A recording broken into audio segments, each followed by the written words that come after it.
Bon, ben, bonsoir, mesdames et messieurs dans la salle présents ici ce soir.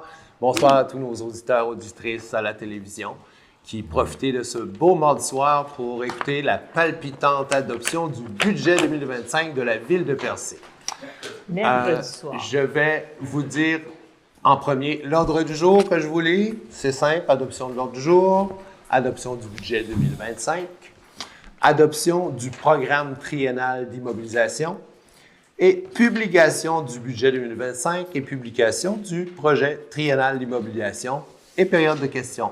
Voilà. Est-ce que quelqu'un veut... Je propose. Merci, M. Cloutier. Donc, le budget, on a disposé à l'arrière de la salle ces grandes feuilles-là. Là. Je vais le parcourir avec vous en le commentant, poste par poste, puis expliquer les points les plus importants. Mais d'abord, je veux juste vous dire que pendant une année où il y a une révision du rôle d'évaluation, c'est touché là, de faire un budget. Il faut rééquilibrer le taux de taxation de base et le taux de taxation des immeubles non résidentiels pour arriver à un budget voulu et le faire en essayant d'éviter les distorsions possibles qui peuvent se produire. Je ne suis pas enthousiaste de présenter ce budget-là, mais je le trouve pas si pire dans les circonstances. On constate que l'augmentation de taxes en général dans la ville de Percé, en moyenne, ça va être de 2 %. C'est tombé hier, l'indice des prix à la consommation était de 1,9 hier au Canada en novembre. Ça fait qu'on se tient dans la moyenne. C'est le mieux qu'on a pu faire aujourd'hui. Alors, si vous regardez les taux, sur les taux de taxes, le taux résidentiel, le taux de base, passe de 1,3446 à 0,9. Ça veut dire que, vu l'explosion de la valeur des résidences suite à la dernière évaluation, il a fallu le rebaisser. Et c'est ce qu'on est arrivé au chiffre de 0,9. Je remercie beaucoup Mme Caroline Desgaris, notre trésorière, qui a travaillé très fort pour équilibrer tous ces chiffres-là. Je lui souhaite une bonne soirée en famille ce soir et avec ses petits-enfants. C'est la soirée de Noël à l'école de Cap d'Espoir. Poursuivons. Les taxes de secteur, si on va plus bas, ils vont baisser de 0,5 %, mais ça n'affectera pas la quantité d'argent perçu dans les secteurs où il y a les aqueducs ou l'égout.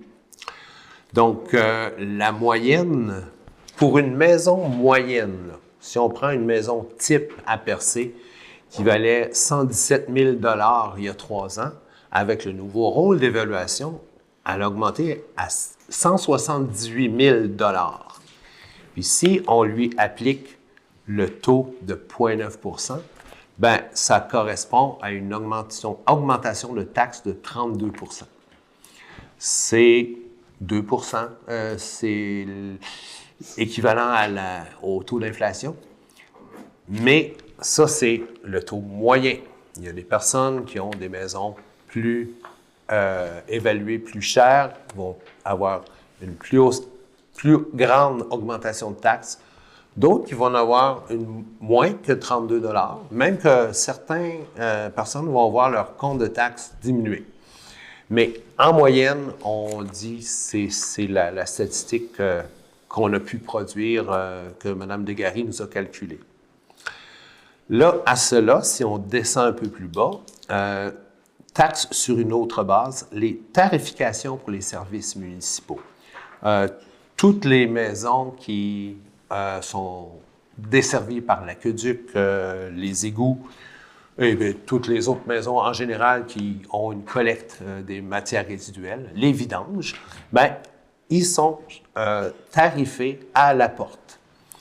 Et on a dû apporter une petite hausse pour le traitement des eaux usées à Cap-d'Espoir et ici au village. Les coûts de traitement des boues de l'usine d'épuration, ça a augmenté beaucoup. Puis à Cap-d'Espoir, les étangs d'évaporation, de traitement, ils nous exigent des tests bactériologiques plus coûteux. C'est ce qu'on a appris en faisant le budget. Ça, c'est le bout du budget que je trouve le moins intéressant. Parce que dans la MRC, la ville de Percé est celle qui a le plus recours à la tarification pour ce genre de service-là. Je donne un exemple. 335 $ par porte pour la collecte des vidanges.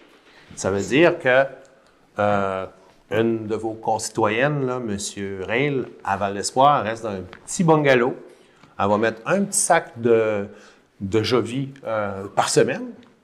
Puis moi, le gros pharmacien, avec une grosse cabane, je vais payer 335 $ pareil. Puis je peux remplir la poubelle comme je veux. Fait qu'il y a comme une inégalité. Faudrait... il y a des mécanismes qu'on peut faire pour ça. Pour les eaux usées, pour l'aqueduc, pour les vidanges. Pourquoi pas transférer une partie du financement de ces services-là sur un taux de base? Donc, le gros pharmacien avec la grosse cabane, il va payer plus cher de taxes.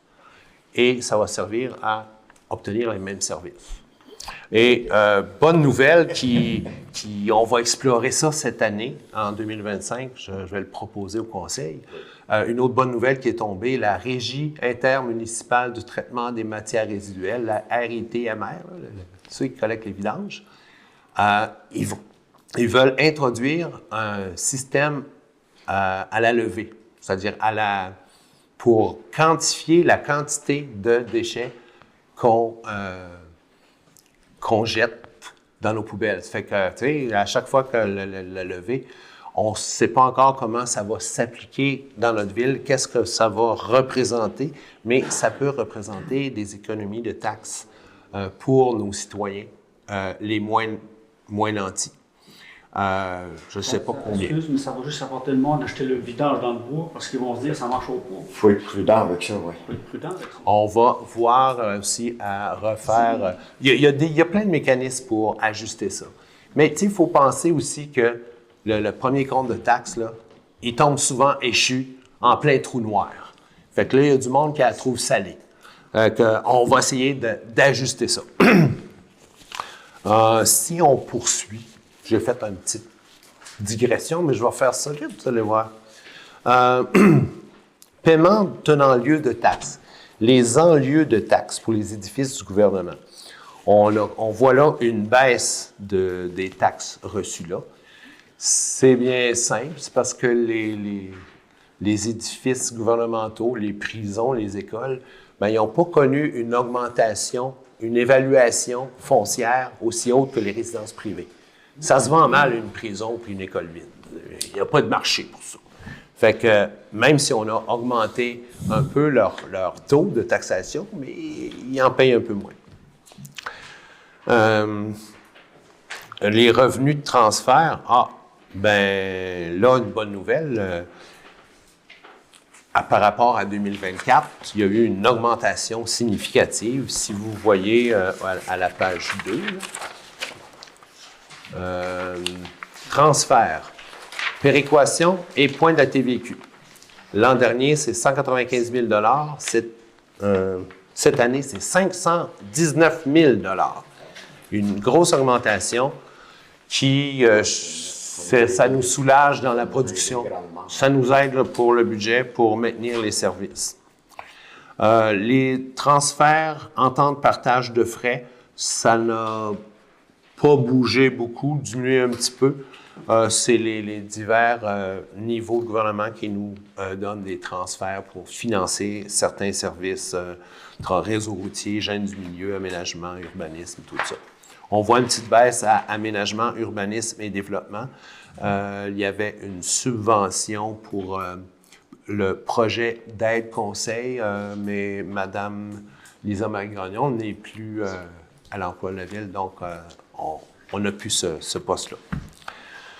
Voilà, en lieu de taxes, revenus de transfert. Fait que, on va continuer à regarder pour diversifier les dépenses, aller chercher les dépenses qui nous sont dues en 2025. Il y a une lueur d'espoir.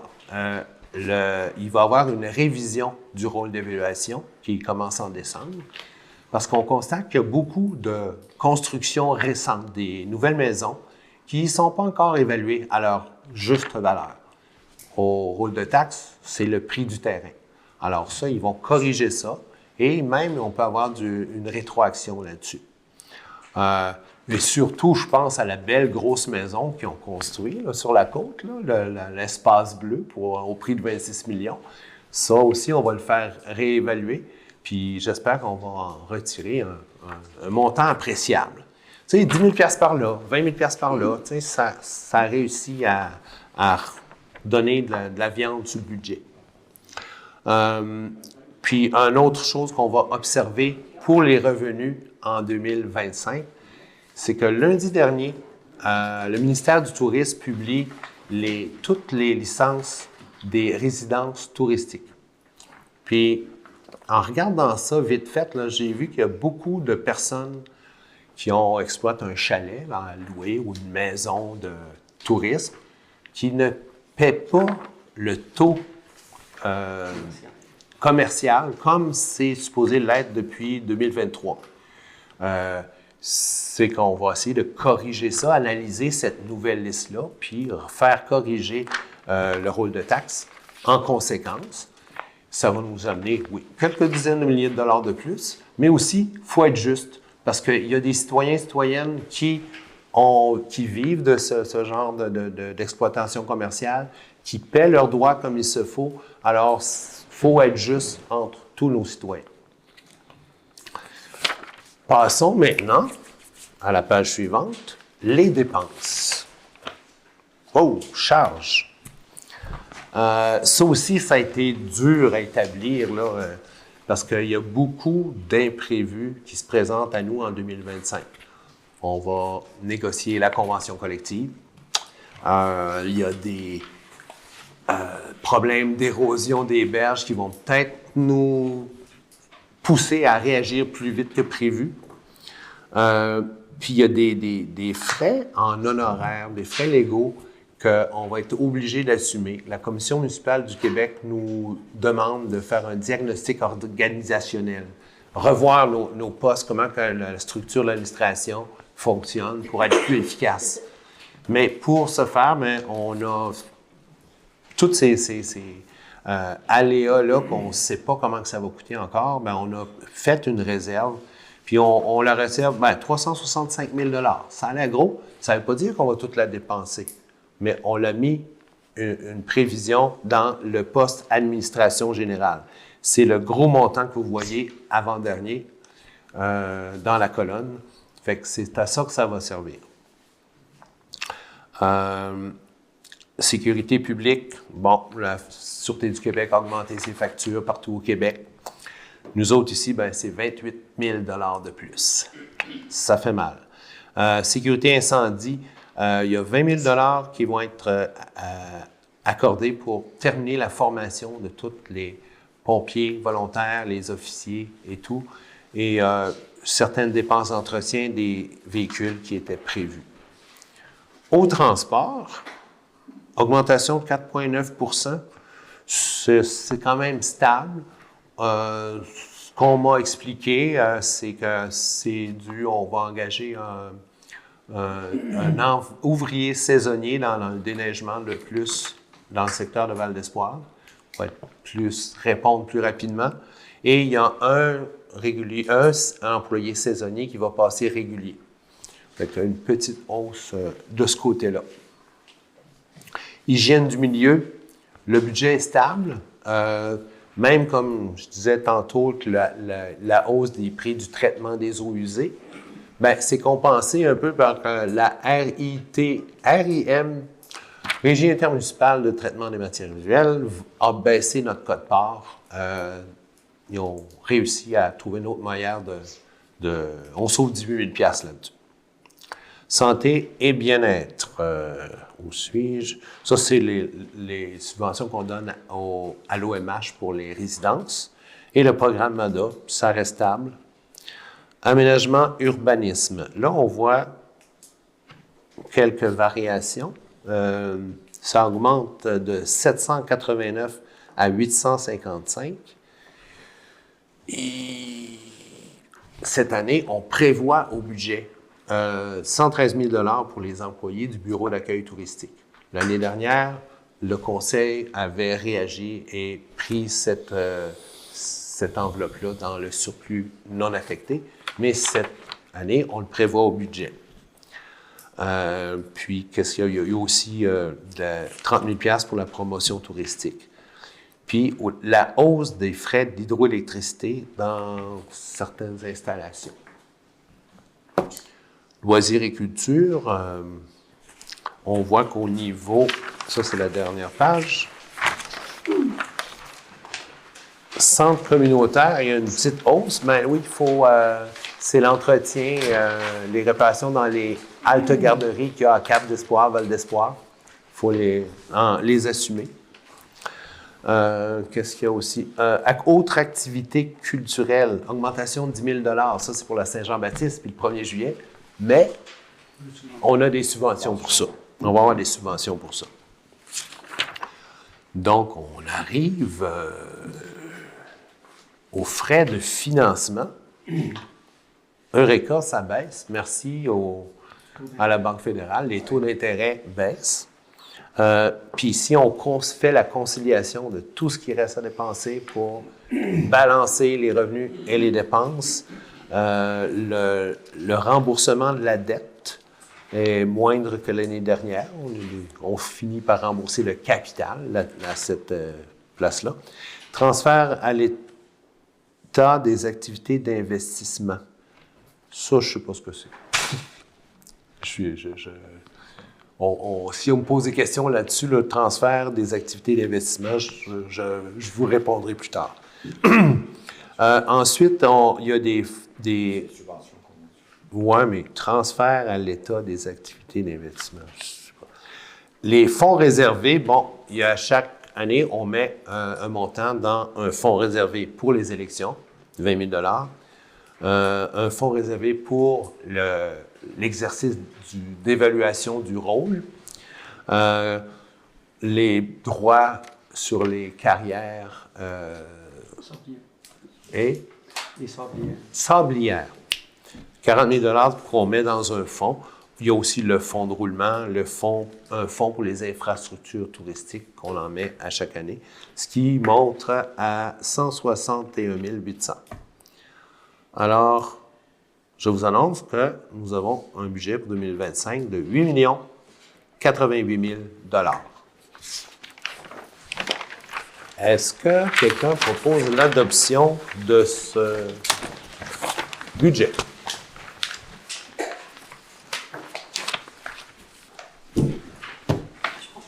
Merci. J'aurais pas tout dit ça pour rien.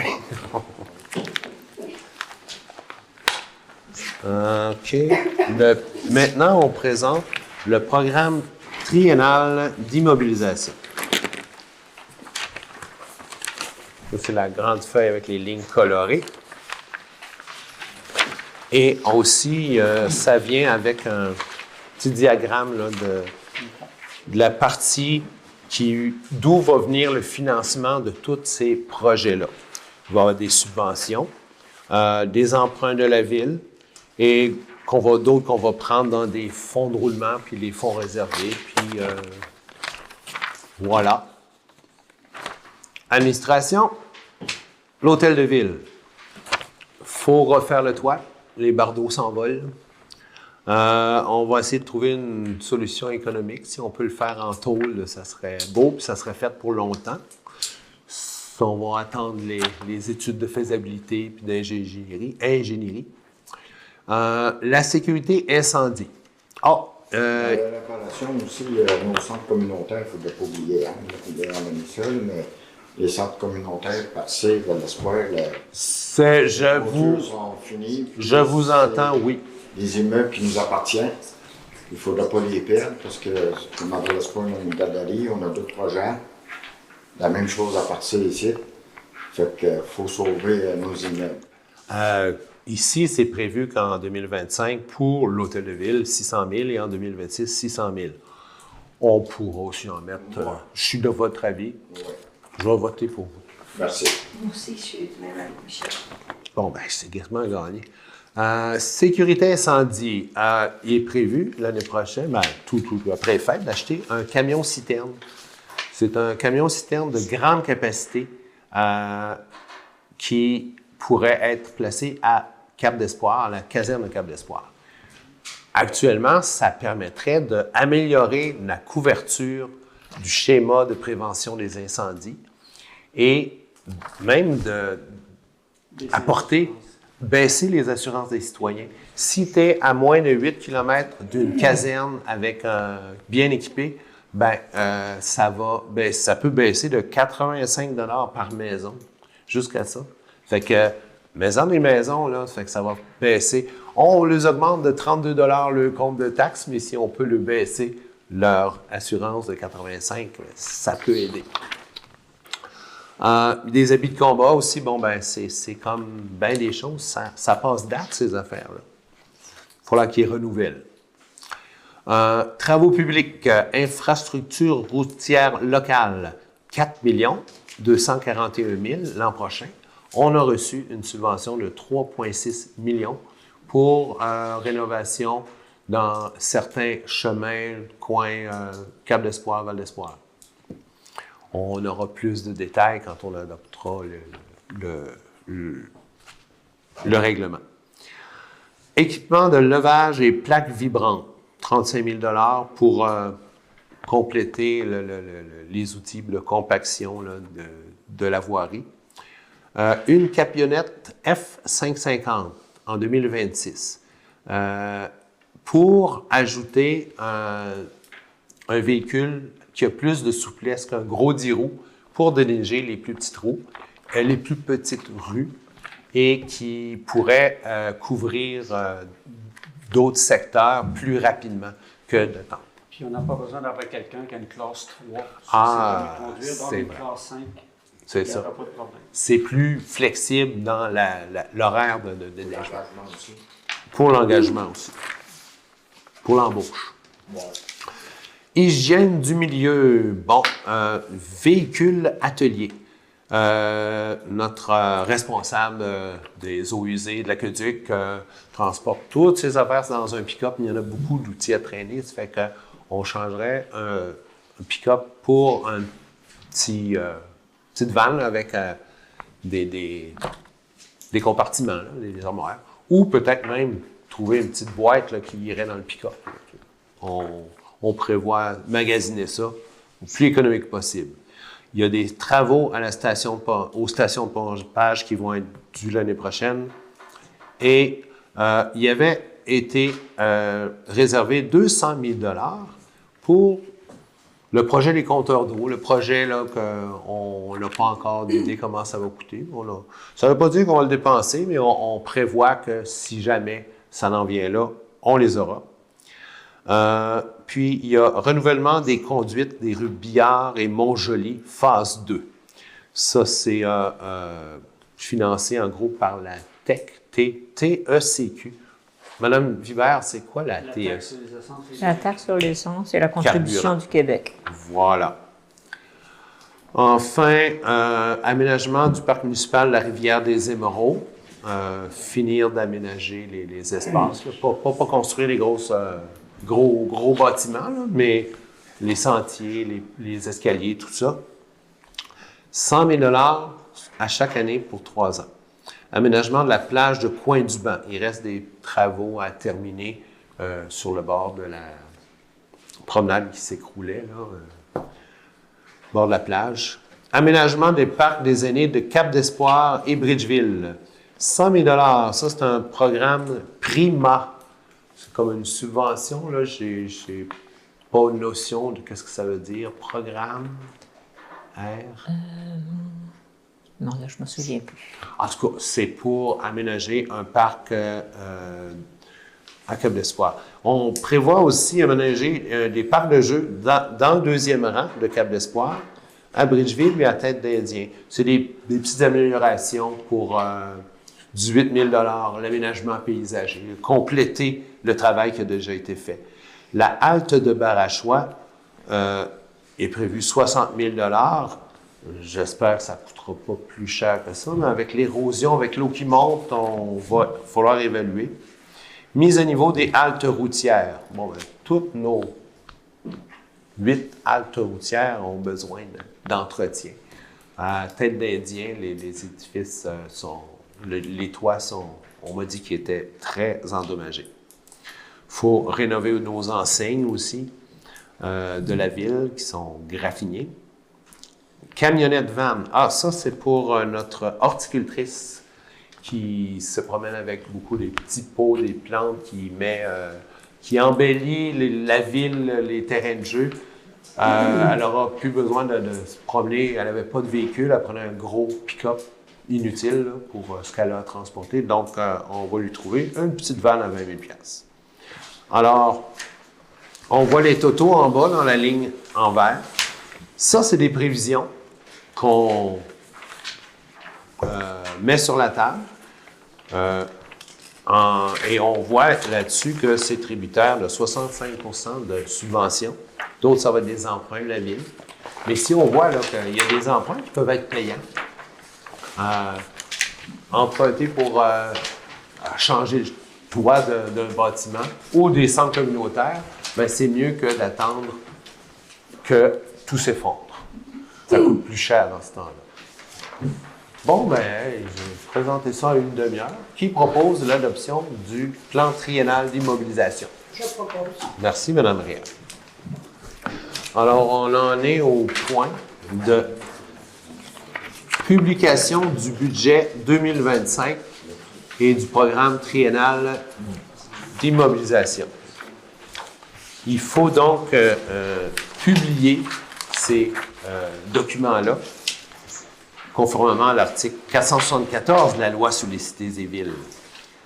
Un document explicatif du budget 2025 ainsi que le programme triennal d'immobilisation 2025-26-27 soit publié dans le journal Gaspésie Nouvelle.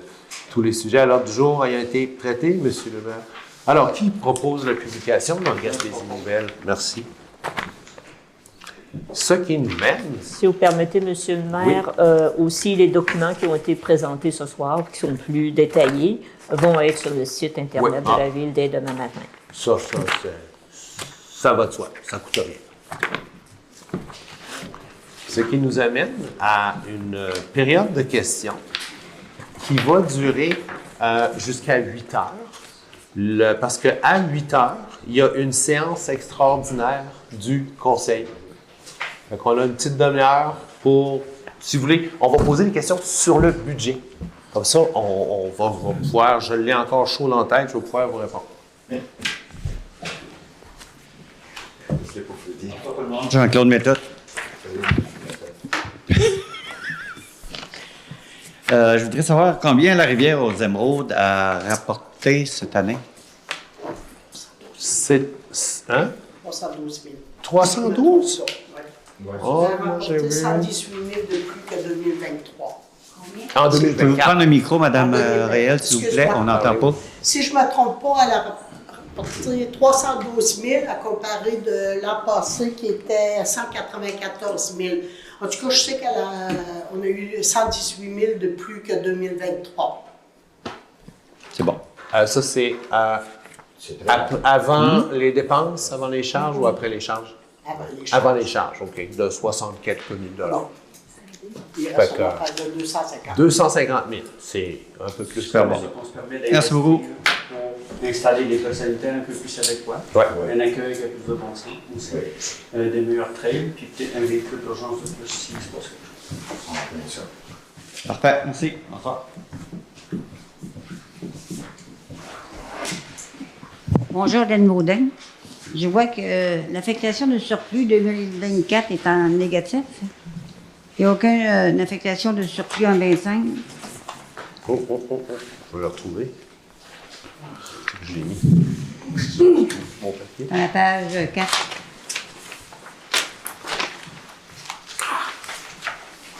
Je l'ai mis. Dans le budget, prévision budgétaire.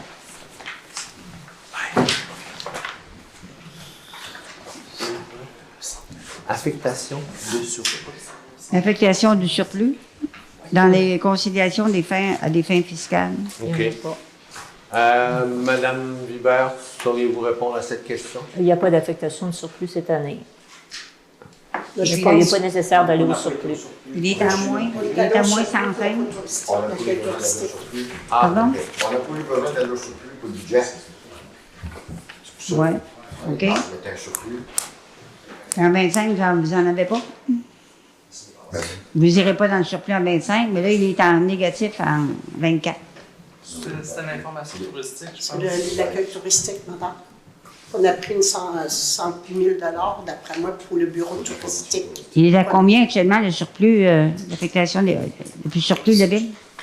700. 750 000, je pense. 700, je ne l'ai pas. 750 000. Le surplus, à peu près, OK, Accumulé, oui. c'est bon. L'autre chose, dans le programme triennal, je suis contente que M. Ray ait parlé de notre toit à l'Oasis, parce que dans la dernière tempête, en voulez-vous des morceaux de toit? On en a trouvé partout sur la rue de l'Église. On en a encore perdu beaucoup, puis Oui, les c'est ça. plafonds deuxième, il pleut dans le bâtiment. Il rentre de l'eau par des portes du gymnase, des portes d'entrée, il rentre de l'eau par le toit. Alors, il faudrait peut-être y voir avant que... Oui, c'est la même Maintenant- chose à Bonnespoir. Parce que je n'aurais pas eu de centre d'urgence dans ces conditions-là, bien. Bien d'accord avec vous. Hein? N'est-ce pas? Pour ceux qui ont Ça mois fait de longtemps janvier- qu'on le demande. Au mois de janvier, habituellement, quand l'année change, il y a des programmes qui s'ouvrent pour les communautaires et toutes ces choses-là. Fait qu'on va travailler là-dessus, mais il y a des programmes qui nous sont présentés.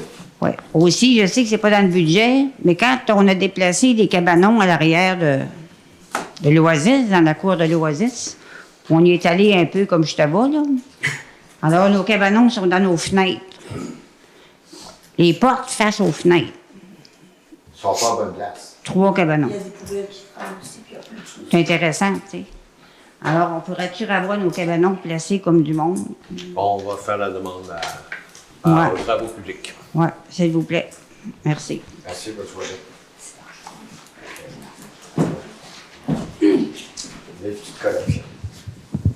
Bonsoir, Jean-François Gagné. Les revenus de la rivière aux Émeraudes, pourquoi on les garde à 230 000 au budget alors qu'on sait qu'on peut aller chercher au-dessus de 300 000? On veut être conservateur dans les revenus. C'est une prévision conservatrice. Très conservatrice, oui. Ouais. Mais, si vous avez vu dans le PTI, on prévoit investir 100 000 dans les prochaines années pour améliorer l'expérience, accueillir plus de monde. Puis, si la tendance se maintient, ben là, on va pouvoir avoir des revenus plus stables. Là. L'année passée, c'était une surprise. Là, mais- De cette manière-là, la rivière aux Émeraudes, elle se finance automatiquement tout seul. On ne fouille pas dans les poches des citoyens. C'est Ça, normal. mais, en tout cas, on est très, très conservateur dans les revenus, je pense. Là. Au niveau de l'enlèvement de la neige, on sait que le réel 2023, c'était 541 000. Le réel 2024, je l'estime au maximum à 600 000. On a eu moins de neige qu'en 2023. Puis là, on revient en 2025 avec un budget de 806 000. Alors, là, on est très conservateur dans l'autre sens ou on s'attend à un très gros hiver? Ou... Ouais, c'est un peu ça, mais on est on a envie de faire attention. Mais s'il y a des surplus, on va y en avoir l'année prochaine. Oui, mais c'est parce que ça fait comme 2 ans qu'on a tout le temps 200 000, 250 000 de plus que prévu. Ça, c'est... En tout cas, il y a beaucoup de place dans le budget où on voit qu'on a des réserves, autant dans les revenus que les dépenses, là, des revenus qui pourraient monter, des dépenses qui pourraient descendre. Là. J'ai pas peur que l'année, de la façon que le budget est fait, que l'année qu'on devrait avoir un bon 2025. J'ai l'impression, parce que ça peut jouer dans les deux sens de façon positive. Des dépenses en moins, des revenus en plus. Bien d'accord avec vous. Si c'est ça, ben, tant mieux, parce que le surplus non affecté, faut le regarnir un peu. Là. On est descendu en bas du niveau recommandé depuis l'année dernière. On a eu recours au surplus non affecté. J'avais la page tantôt. Alors, il nous recommande, le MAMACH, de remettre l'argent dans le surplus non affecté accumulé pour avoir au moins 2 à 3 mois d'exercice. Mais c'est sûr qu'il y a beaucoup de projets de fous, que je considère des projets de fous, qui ont été enlevés du surplus, c'est une bonne affaire, qui ont été enlevés des prévisions d'utilisation du surplus, alors que l'année passée, il y en avait beaucoup. Là. Fait que ça va nous permettre de garder un surplus facilement très sécuritaire, je pense. Là, j'étais content de voir qu'il y a 200 000 pour les compteurs d'eau. Il y a beaucoup la dernière séance, il y a quand même beaucoup de mauvaises informations qui ont été transmises. En tout cas, je ne pense pas que si je vous demande si vous pensez que la source d'eau à l'Anse-à-Beaufils est intarissable, vous allez me dire oui. Si la réponse, ça doit être non. Est-ce qu'il faut faire attention à notre eau? Oui. Est-ce qu'on gaspille de l'eau? Peut-être. Est-ce qu'on a de l'eau qui se perd dans les tuyaux? C'est certain. Est-ce qu'on sait combien d'eau est perdue? On ne sait pas. Est-ce qu'on va continuer à se faire dire par les gens de Montréal qu'on consomme quasiment 2 fois plus d'eau qu'eux autres, comme citoyens? La seule façon de répondre à toutes ces questions-là, c'est d'avoir des compteurs. C'est pas juste pour une question d'être capable de faire ça. Il y a quand même une stratégie québécoise d'économie d'eau potable, 2019-2025.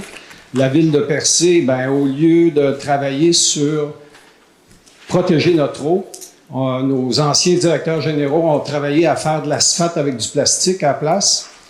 Alors, les compteurs d'eau, la protection de notre eau, c'est sur le bureau du DG depuis 2019. Alors, j'espère que cet argent-là que vous avez prévu pour commencer, puis faire avoir des réalisations en 2025, va vraiment se faire. Parce que c'est la seule solution, c'est de savoir si l'eau qui quitte de l'Anse-à-Beaufils se rend vraiment dans les bâtiments et dans quel bâtiment. Et puis, qu'on sache où est-ce qu'on est capable de faire où est-ce qu'on doit faire des réparations quand il y en a à faire. Merci. Le conseil va se pencher sur la chose. Monsieur Gravier. Merci. Bonne soirée.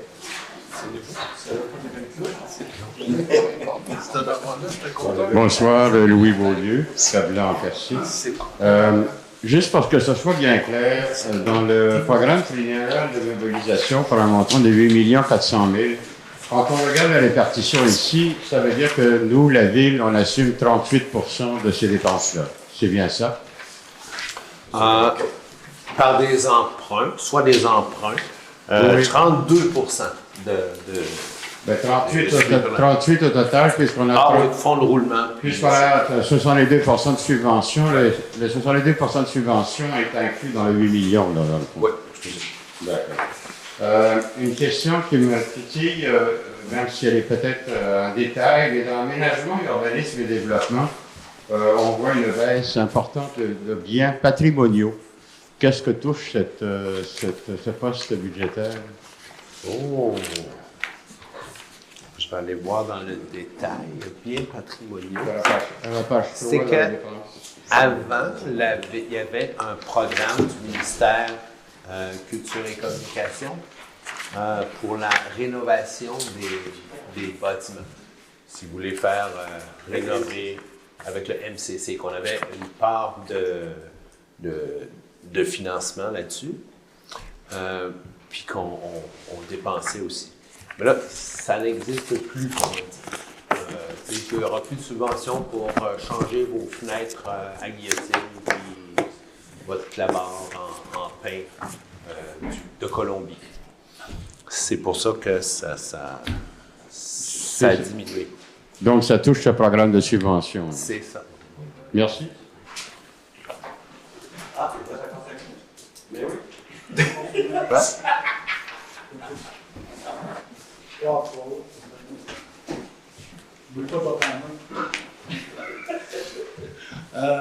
Moi, ma question c'est concernant les pompiers. Tout d'abord, je vais me présenter. C'est Newton Couture, citoyen dans Savoie-Fils. C'est concernant les pompiers. Ce que je voulais savoir, dans le fond, est-ce que c'est vrai que notre chef des pompiers fait du travail partagé avec Gaspé? C'est pas le Monsieur budget. Couture, on pose des questions sur le budget. C'est des questions sur le budget. Selon moi, c'est une question qui a rapport au budget quand même, parce que le pompier, Ça te prend des chiffres. le chef des pompiers est payé par la ville, Oui. Puis son tu salaire vois fait partie du budget. Son salaire est marqué là. Ben, dans le fond, ce que je veux savoir, c'est si monsieur fait du travail partagé avec Gaspé, est-ce que la ville de Gaspé paie une partie de son salaire? Une partie de son salaire. Ben oui. Si monsieur fait du travail partagé entre... Je vous invite à aller poser la question à la présentation du budget de la ville de Gaspé. Ils vont vous dire comment ils payent. Ici, je vous parle du budget de Percé. As-tu des questions sur le budget de Percé? moi, je trouve cette question très pertinente. Je viens de te dire 2 fois que j'ai pas de chiffres là-dessus. Il faudrait en avoir. C'est pas des chiffres. Pourquoi c'est pas des chiffres? Hein? Merci beaucoup.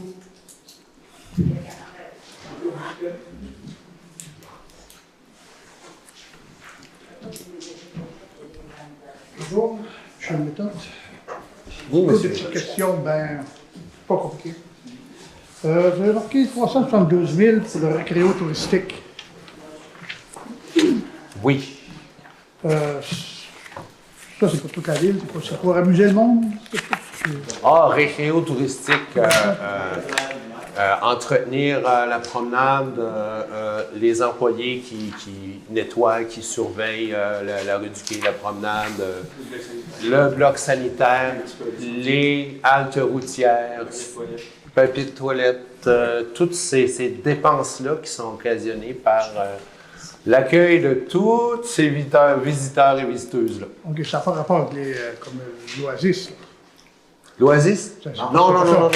Okay. Récréo touristique. L'Oasis, c'est communautaire. Oui, c'est dans le centre communautaire qu'on voit les dépenses. Parce que dans ce côté-là, moi, ce que je voulais dire, c'est que Une chance qu'on a, c'est communautaire. si les gens ménagent, eh bien, ils vont en avoir moins à débourser. Parce que j'ai passé là tout l'automne, j'allais à la chasse. À 6 h le matin, les lumières du gymnase allumées, ça veut dire qu'ils ont passé la nuit allumée. C'est là-dessus qu'il faut ménager. On gère le budget de la ville, mais l'administration de l'Oasis fait son possible pour gérer son propre budget. Je vous encourage à poser la question à Mme Baudin après la séance. On va avoir un petit break, probablement. Pas le temps. Là, tantôt, il y a quelqu'un qui a parlé. C'était bon de savoir où va l'eau. Moi, j'aimerais savoir où va l'égout quand on parle de leur Savoie-Fils. Où va l'égout? Oui.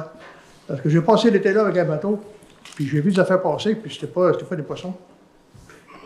Ça, j'ai pas de... Je peux voir... Tu parles-tu de la senteur de marde qu'on a embauchée? Moi, j'ai vu qu'on peut pas sortir. J'ai vu la chose qui causait cette odeur-là.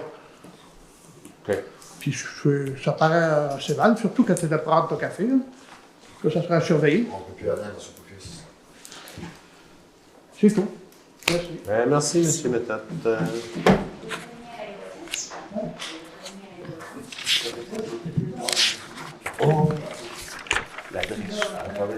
Bien, je vous remercie beaucoup pour cette assemblée. Demeurez avec nous.